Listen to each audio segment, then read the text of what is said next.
Yang pertama, pandangan Kiai Haji Idrus Romli dari Nahdlatul Ulama. Mayoritas ulama fuqaha berpendapat rokok itu hukumnya makruh, makruh tanzih. Itu mayoritas. Lalu bagaimana secara kesehatan? Karena di bungkus rokok itu kan ada tulisan merokok dapat menyebabkan kanker, apalagi diabetes, ya, apalagi impoten dan macam-macam. Itu propaganda, nggak sungguhan. Itu propaganda Amerika. Mengapa propaganda Amerika? Dulu di Amerika ketika masih menjajah negara-negara Asia, minyak goreng dibuat dari kelapa sawit, sawitnya ngambil dari sini. Setelah negara-negara Asia merdeka, Amerika gak punya kelapa sawit, maka minyak goreng dibuat dari soya, dari kedelai. Akibatnya apa?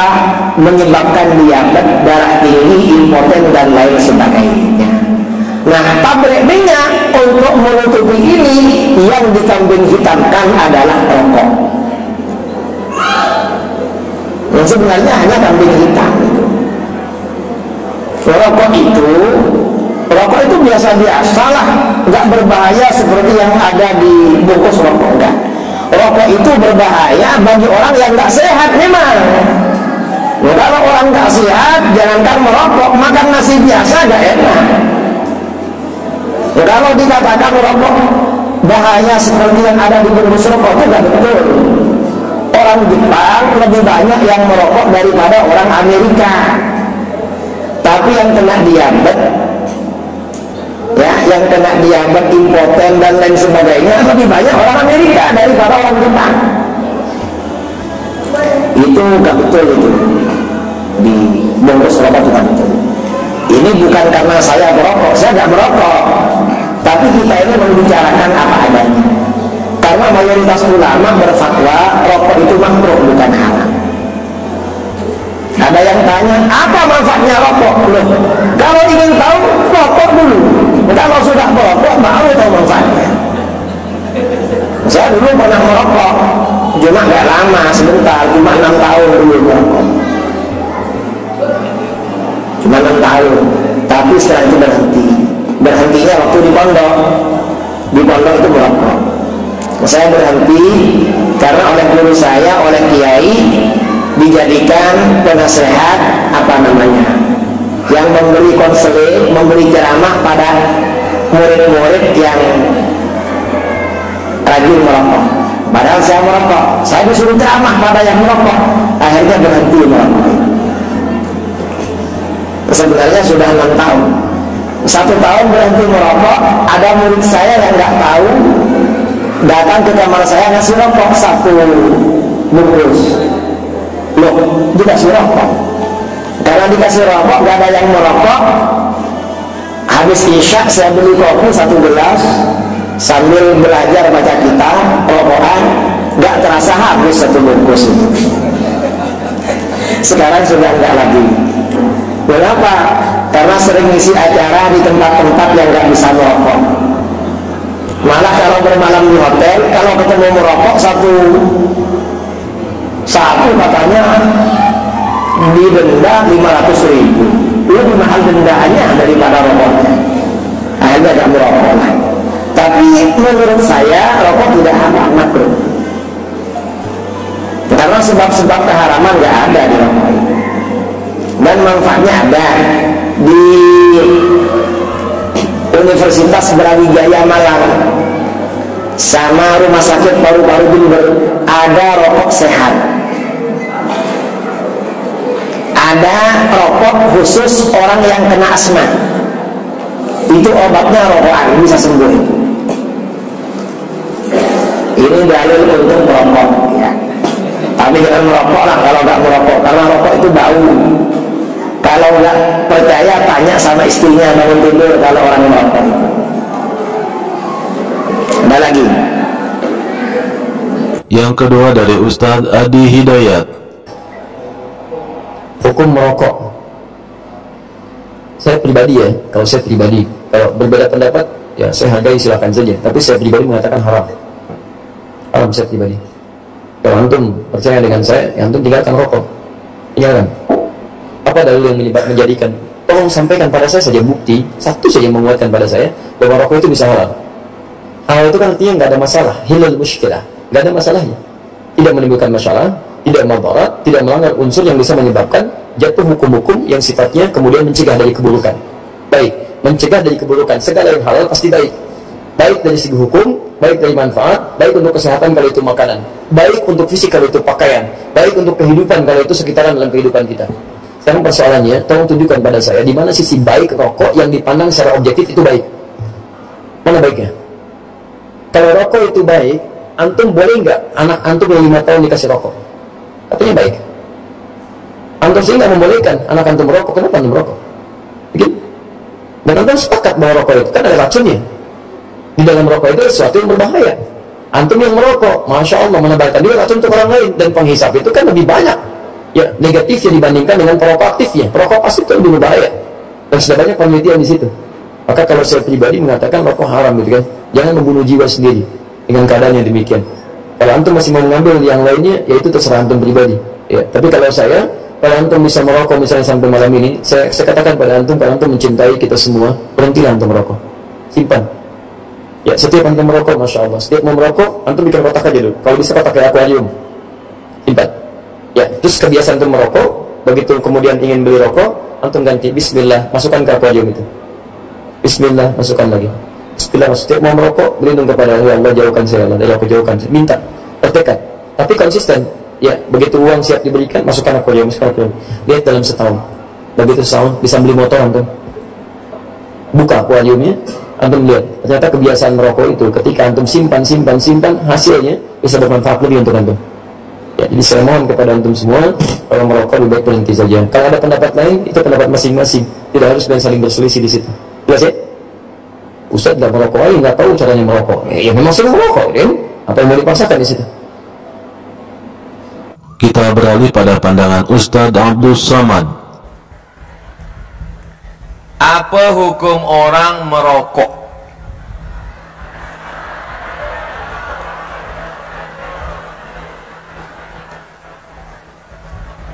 Ini bukan fatwa Abdul Somad. Abdul Somad bukan ulama. Abdul Somad hanya membacakan fatwa ulama sahaja. Pertama, Mufti Mesir Syekh Ali Jum'ah. Kata Syekh Ali Jum'ah, Mufti Mesir, rokok haram. Mufti Mesir satu lagi, Syekh Nasr Farid Wasil. Kata Syekh Nasr Farid Wasil, rokok haram. Mufti Saudi Arabia, rokok haram. Saya tak tahu di Sabah rokok haram ke makruh. Ustaz Abdul Somad merokok, saya tak merokok. Itu fatwa ulama. Adakah ulama yang memfatwakan makruh? Ada. Sebab kata dia di Quran tak ada ayat menyebut ya ayyuhalladzina amanu inna rokok haram, tak ada. Kerana tidak ada dalam Quran, tak ada dalam hadis, tak ada Nabi cerita tentang tembakau, maka ulama berijtihad, ulama ikhtilaf. Yang satu mengatakan haram, yang satu mengatakan tak sampai pada darjah haram, hanya makruh saja. Nah, jadi puan-tuan pilihlah nak haram apa nak makruh. Tapi jangan gara-gara yang saya sampaikan ini ada makruh, yang dah berhenti dia merokok balik. Oh, saya sebenarnya nak berhenti Ustaz, tapi sebab Ustaz kata makruh, saya pilih makruh je lah.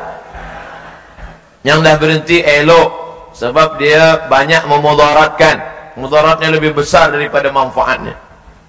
Tapi saya nak cerita sikit. Ada sahabat saya namanya Al-Mukarram Al-Ustadz Luqman Syarif. Dia daripada UIA, IIU, International Islamic University Gombak. Jadi dia bercerita tentang seorang ulama. Di belakang rumah ulama ni ada pokok ubi, ada pokok tebu, ada pokok cabai, ada pokok tembakau. Suatu malam datang, dia duduk kat kampung, maka suatu malam datanglah babi, khinzir, maaf, datang khinzir, pagi dia buka jendela tengok, habis tebu, habis cabai, habis kacang, habis ubi, semua tak ada. Yang tak dimakan babi khinzir hanya tembakau. Rupanya khinzir pun mengharamkan tembakau.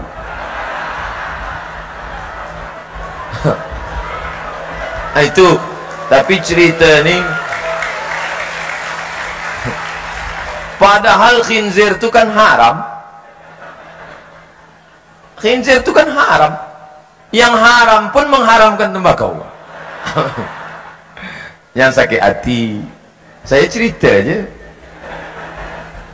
Dari kalangan Salafi, Ustadz Firanda Andirja. Bagaimana membantah orang yang mengatakan hukum rokok makruh, bahkan ada yang bilang sunnah? Siapa yang bilang sunnah?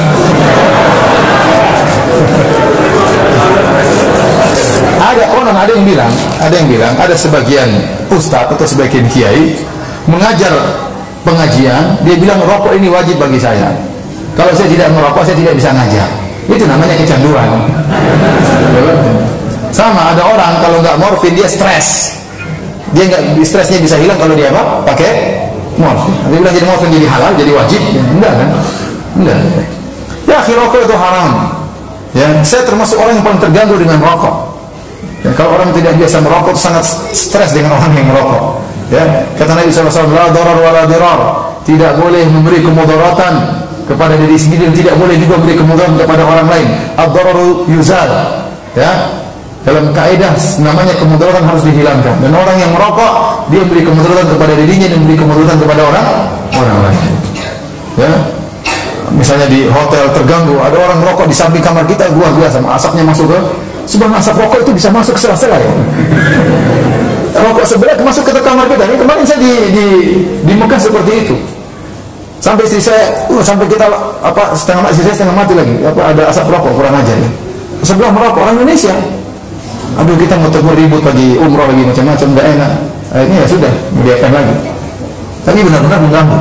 Saya kemarin waktu ngajian kemarin, ya, ada orang merokok di Muzdalifah. Jarak dia kira-kira mungkin 15 meter. Dia merokok, asapnya sampai ke hidung saya nggak tahu itu kok. Asapnya luar biasa. Saya bilang, ya akhi taqillah, ente lagi pakai ihram, berhenti ini. Enggak, akhirnya dia matikannya. Mengganggu. Ya. Belum lagi kalau sholat kemudian mulutnya bau rokok. Walau dolin amin, PD-nya amin. Setengah meter sebelah kanan, setengah meter sebelah kiri. Ganggu orang ya. Dia mulai menderita istrinya, kasihan. Ente kalau merokok yakinlah haram.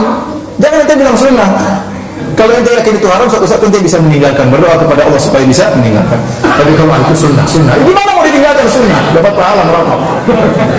Ini harus seperti ini. Apalagi wajib, bukan cuma sunnah. Hukumnya apa? Wajib. Saya sering sampaikan, rokok itu hukumnya haram, maka tidak ada orang yang merokok bilang apa? Bismillah. Nggak ada. Dan tidak ada orang setelah merokok bilang Alhamdulillah. Nggak ada.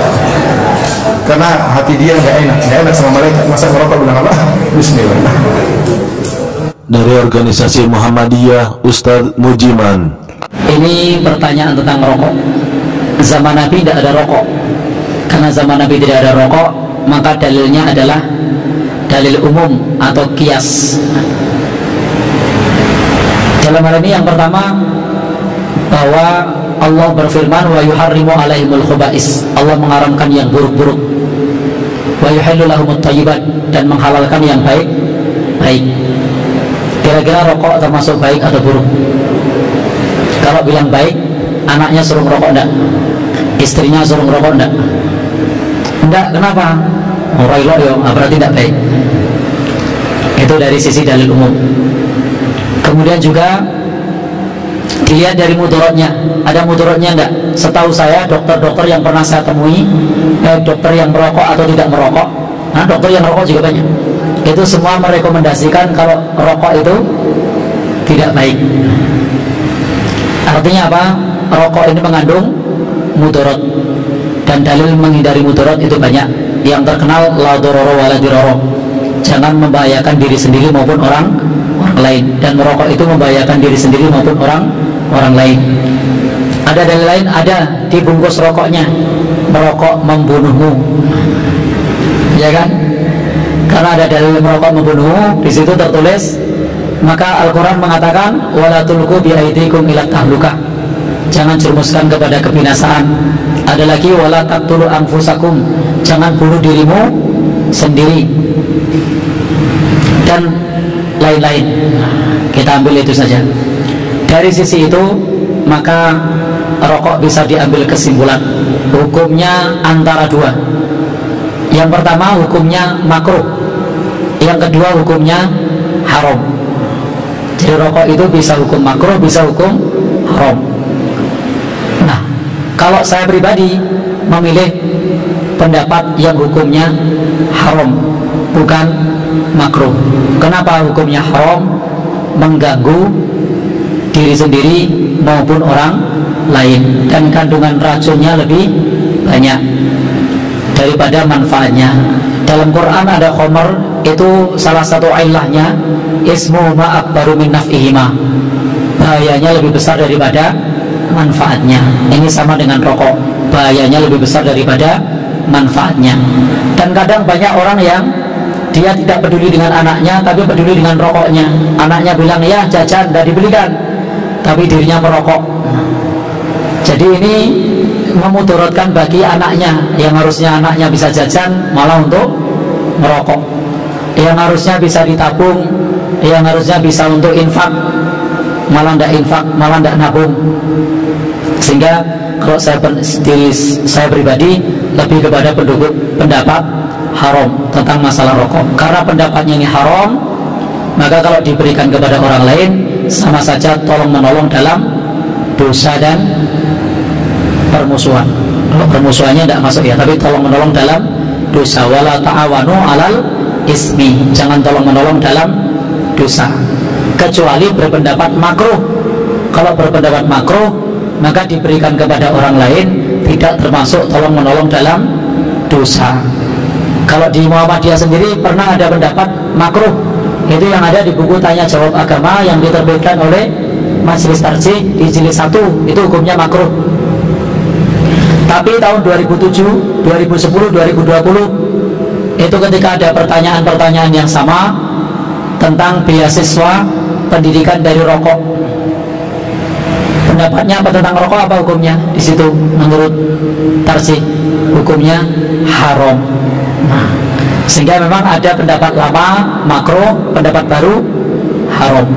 Nah, sehingga terkait memberikan ke orang lain itu kembali kepada pendapat awal, hukumnya haram atau makruh. Kalau saya pribadi memilih yang haram.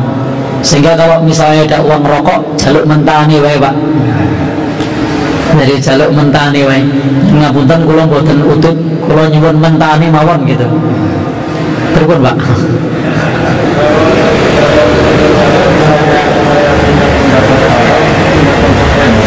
Iya, punya konsekuensi betul. Iya.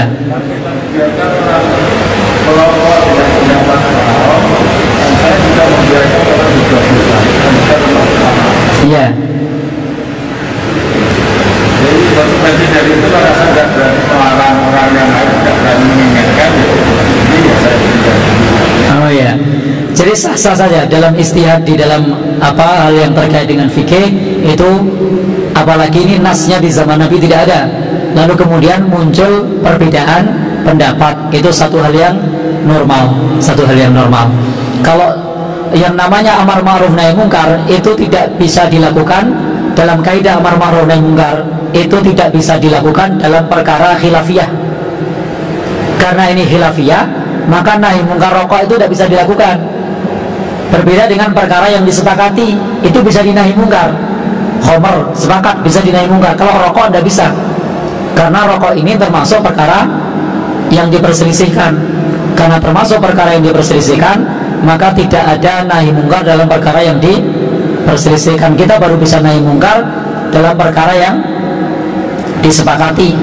Karena ketika kita melarang orang lain, sementara orang lain tadi berpendapat makruh, maka dalam posisi khilafiyah semacam ini, itu nahi mungkar tidak mesti dilakukan karena masuk ranah khilafiyah.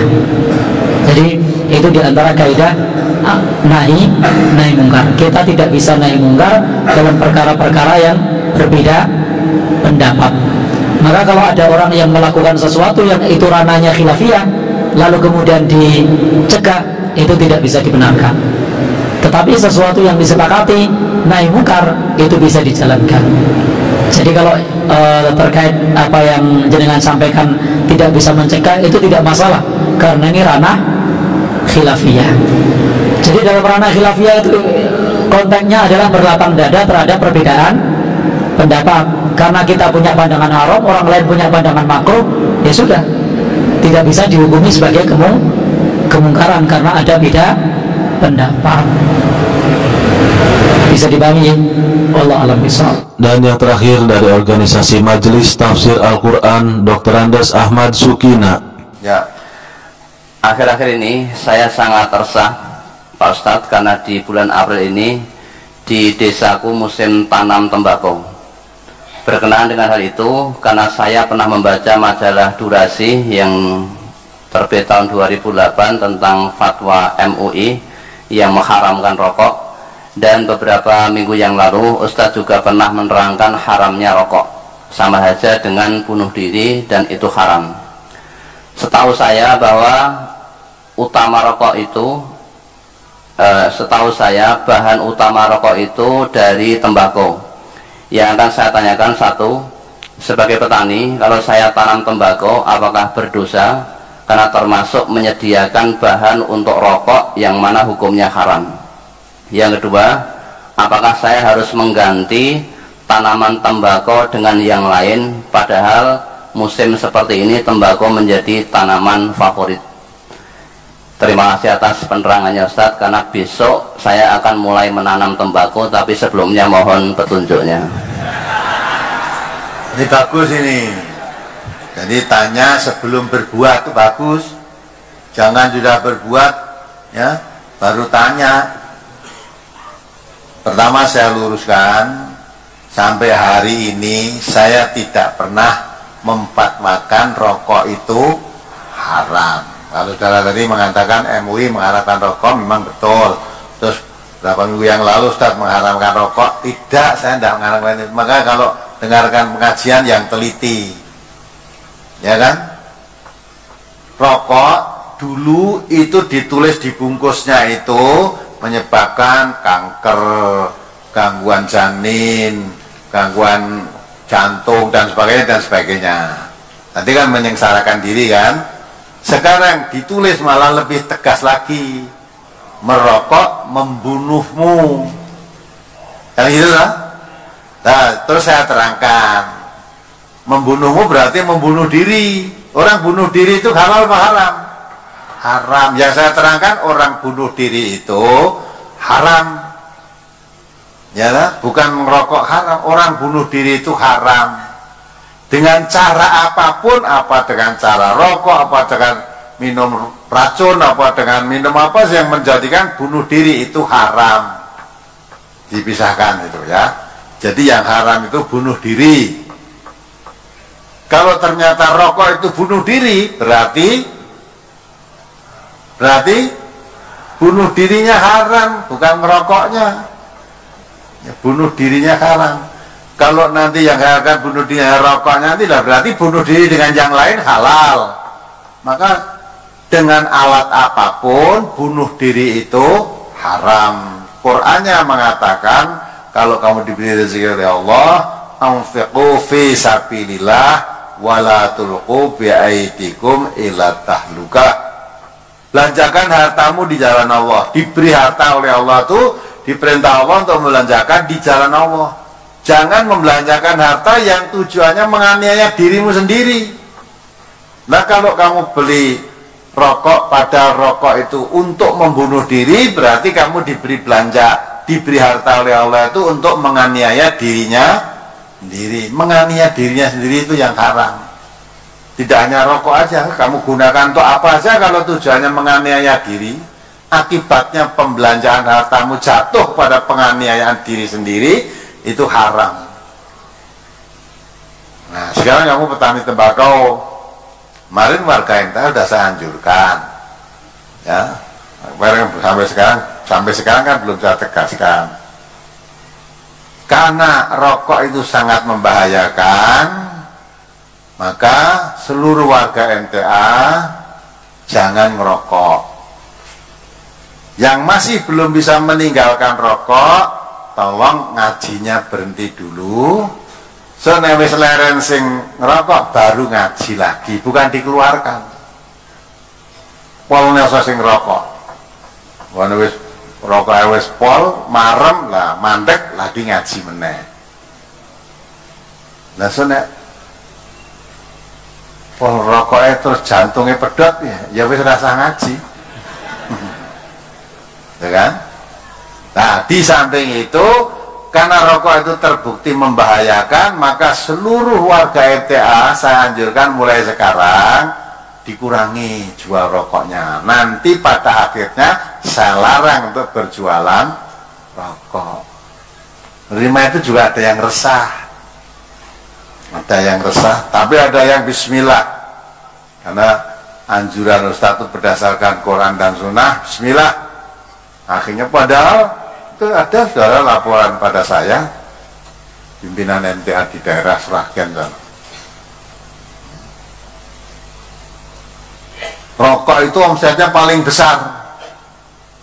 Rokoknya mulai perintah langsung stop. Saya padahal belum perintah untuk stop, dia sendiri stop. Ketika nyetop tidak jual rokok, separuh omsetnya udah menurun. Terus akhirnya dia, kalau saya tidak jual rokok, untuk ganti jual rokok apa? Akhirnya katanya laporan pada saya, ganti makanan kecil-kecil. Ganti buat makanan kecil. Alhamdulillah, ternyata sekarang hasilnya jual rokok dengan jualan makanan kecil itu lebih besar hasilnya jual makanan kecil tadi. Sehingga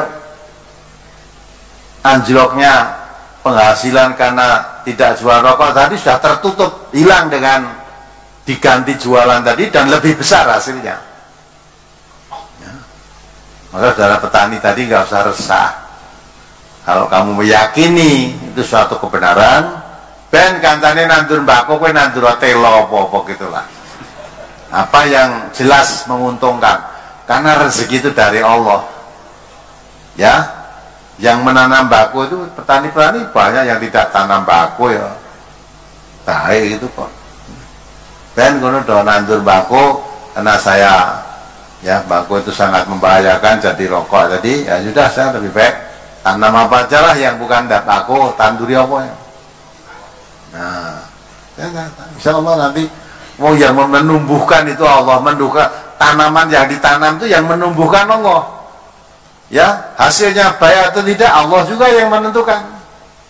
Ya, kan tane itu bako kabeh panen bako kabeh harganya mesti amblek nanti kabeh panen bako. Nah, alhamdulillah kabeh dodol bako, lah kowe tanduri lombok dhewe. Wes kancane dodot kowe kepedesen gitu. Kan harga lombok mahal juga akhirnya. Dah, insya Allah memberi rezeki itu tidak dari satu arah. Tidak usah resah itu, yakin aja lah. Idza azamta fatawakkal 'ala Allah. Jangan coba-coba. Untuk kepada Allah jangan coba-coba. Bismillah. Saya hijrah dari tanaman yang merugikan manusia kepada yang menguntungkan manusia. Nanti Allah akan yang memberikan hasilnya. Belum tentu kok nandur bako mesti apik, ya belum tentu.